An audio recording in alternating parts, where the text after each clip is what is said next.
अब तो है तुमसे हर खुशी अपनी,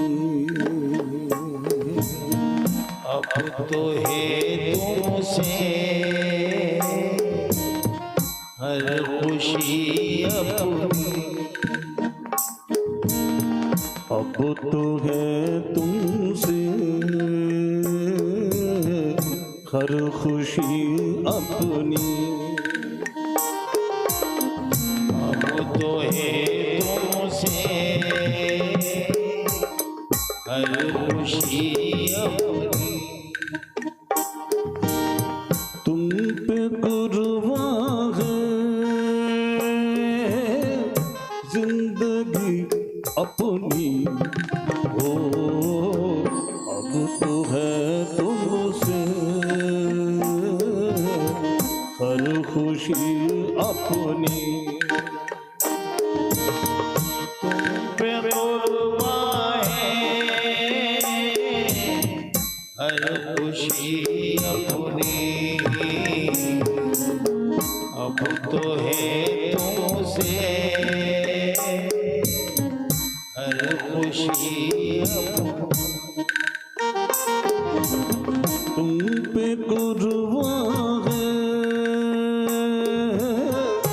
हर खुशी अपनी, हो अब तो है तुमसे जिंदगी अपनी। तुम पे कुर्बान है हर खुशी अपनी, हो अब तो है तुमसे हर खुशी अपनी। आदमी अहंकार में है, भक्ति में तो है ही नहीं। कथा पढ़ने वाले खुद अहंकार में, वो धंधे के चक्कर में। इसलिए नारद जी के जाने के बाद में व्यास जी ने अपने सारे मन को भगवान में लगा करके उन 4 श्लोकों का अर्थ समझा, तो समझते समझते 18,000 श्लोक बने, 12 स्कंद, 335 अध्याय। श्रीमद् भागवत अपने पुत्र सुखदेव, भक्ति में जाति पाति रिश्ते नाते का कोई मतलब ही नहीं, भक्ति कोई भी कर सकता है। सूत जी न ब्राह्मण है, न क्षत्रिय है, न वैश्य है, न शूद्र है, कोई वर्ण ही नहीं है।